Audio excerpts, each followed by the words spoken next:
This is Showtime Sean Porter. This is Errol Spence Jr. Hey everyone, this is Jesse Vargas. And you're watching True School Sports. You're watching True School Sports. And you're watching True School Sports. Stay tuned. It's personal between me and you, and I'm going to do you some serious harm, you big stiff idiot. The untouchable True School Sports Empire proudly presents something the boxing games are missing. Hey, what's going on? It's your boy BT, and I came here to talk some boxing with the thousands of True School Sports subscribers. Now, the latest in the saga that is the saga between the two divas, Errol Spence and Terence Crawford, and I'm calling them that again. It's just getting better, and this is the news. This news is just hilarious to me because I already know what the reaction is going to be from a good percentage of the boxing world. And that news is that the WBC, shout out to Mauricio Suleiman, the WBC has ordered Errol Spence Jr. to face his mandatory challenger, the #1 contender, Keith one-time Thurman. Yes, that Keith one-time Thurman. Now let's talk about it, man. The expectation is that more than likely Errol Spence Jr. is going to drop the belt and he's not going to fight Keith Thurman because, you know, Errol has this beef with Keith that, you know, when he was 15-0 and he was calling him out, you know, Keith didn't want to give him the opportunity. But truth be told, right? I've always thought Errol Spence would be Keith Thurman, even back then. But truth be told, you know, a lot of times I've heard people say when it comes to the heavyweight division, people who don't like Anthony Joshua, they'll say, well, Anthony Joshua wasn't the real champion. Tyson Fury vacated the belts, and he was a paper champion. Well, if you wanted to use that same line of thought here, Keith Thurman, he vacated the WBC belt because he was, you know, he had injuries or whatever. So he vacated the WBC belt, in which Sean Porter and Danny Garcia fought for the vacant WBC belt. Sean Porter beat Danny Garcia in a close fight. And then and that's who Errol Spence beat to become WBC champion. So I said it in my last video. I'll say it again. Terence Crawford didn't fight Keith Thurman. Errol Spence didn't fight Keith Thurman. Whether you love him, whether you hate him, whether you think he's still great or not, the reality is when you talk about this era of welterweight boxing, you cannot speak about this. You cannot speak about this era of welterweight boxing without talking about Keith one-time Thurman. And truth be told, if you want to keep it all the way 100, when Keith Thurman was champion and he was the #1 guy, the division was a lot better. You had Keith Thurman fighting the top guys, putting his all on the line against, you know, the Danny Garcias of the world when he was undefeated, and Sean Porter when he was at a very great level in boxing. And he was doing ridiculous numbers. And truth be told, when PBC first started, Keith Thurman was the guy that they put the most money behind. He fought on the first ever PBC card. I believe he headlined it as well. You know, he fought on the only PBC card on CBS, which did about nearly 5 million viewers in the USA. So Keith Thurman is PBC, truth be told. And Errol Spence Jr. is nothing more than a byproduct. And, you know, I'll even say Terence Crawford, if you want to be honest with you. As much as I like Crawford, these guys, they didn't really come to prominence. And they only became great because Keith Thurman had injuries. Maybe he lost his hunger for the sport. Whatever the case may be, his career slowed up. It kind of reminds me of basketball. If you guys, for my basketball fans out there, if you remember Derrick Rose, when he was the youngest MVP in the history of basketball, what was that, like 2010, 2011?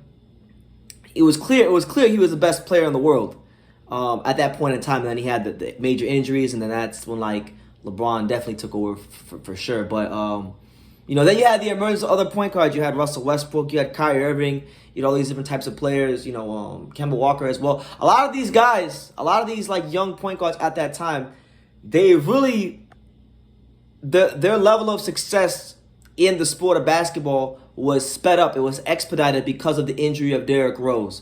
And I want to liken that same thing to Errol Spence and Terence Crawford in this welterweight division. They were fantastic fighters, and I'm sure they would have became champions at some point in time. But the reality is that both Errol and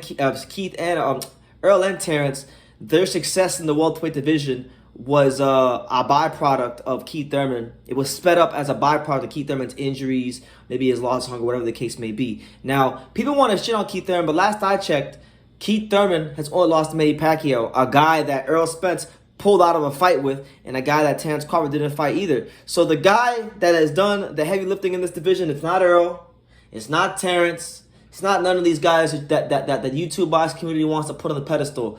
Objectively speaking, the guy that did the heavy lifting and that was in the most important fights and that was in the fights with the most highest viewership is Keith one-time Thurman. There's no, you can love that fact, you can hate that fact, but it's a fact. So listen, I know a lot of people, a lot of channels, a lot of platforms, due to their desire to see the Crawford-Spence fight, they're gonna say, well, we don't want to see this fight, and they're gonna give Errol Spence a pass for what he's gonna do, because inevitably, I don't think Errol's gonna fight him. He's gonna drop the belt, he's gonna vacate the belt, he's gonna duck Keith Thurman, and inevitably he's going to say that, hey, he didn't want to give me the opportunity, so I'm not gonna give him the opportunity. But the reality is, when he didn't want to give you the opportunity, or when he had bigger fish to fry at that point. Being honest, he had bigger fish to fry at that point than fucking Errol Spence. Just being honest.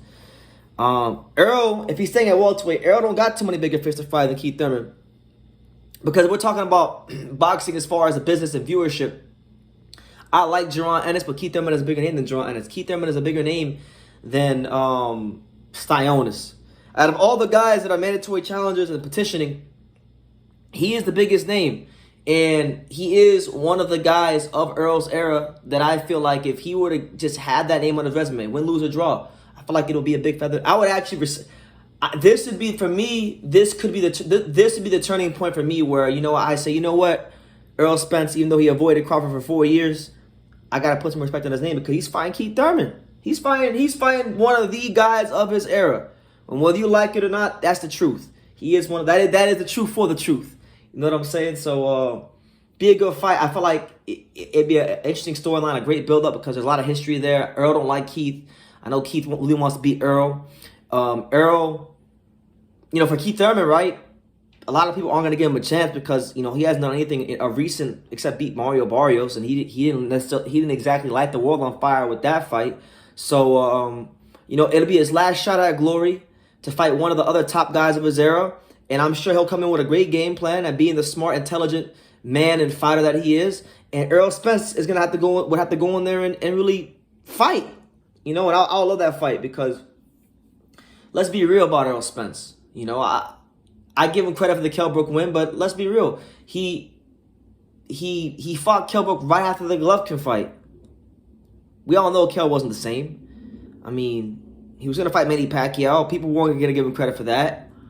He beat Ugas. That's probably his best win. But, respect to Ugas. He did a great job rebuilding himself. But how, in the grand scheme of things, how great was Ugas? The guy showed a lot of heart and a lot of gumption and a lot of resolve to get back into that position as champion. But it's the same, Yordenis Ugas, who lost to Amir Young Master Imam. The same Amir Young Master Imam who Errol Spence beat in the Olympic trials and beat multiple times in the amateurs. So, that's what it is. Errol Spence Jr., he ain't getting no pass over here. He's already ducked Crawford for 4 years. For 4 years, he spent time shucking and jiving and not wanting to fight him and going here and going there and moving the goalposts. So, he has as much of a role to play in Crawford-Spence not happening as Terence did. So he's not going to fight him. We know he's not going to fight Boots because we know what Jaron Ennis would do to Errol Spence, and it wouldn't be pretty. Maybe he'll fight Styontis. That'd be a good fight. I wouldn't get mad enough if he fought Styontis, but come on. He's not getting a pass here. He can't. Either he's going to fight Keith Thurman or he's going to drop the belt and go fight like freaking Brian Castano or something like that. And the PBC can spin it as Errol Spence Jr. is fighting the guy at 154 because he couldn't make weight anymore. He's fighting the guy that beat him in the amateurs and Brian Castano, and they'll spin it that way. But, yeah, that's the news. Keith Thurman is back. He wasn't lying when he told you that all roads in the welterweight division lead to Keith one-time Thurman. So you can love it or you can hate it. And you can love me or you can hate me. But I'm just a kid from Daniel. So until next time, take care, guys. I think True School Sports, he's the truth. One of the best YouTube, the best. Ooh, the number one. Number one.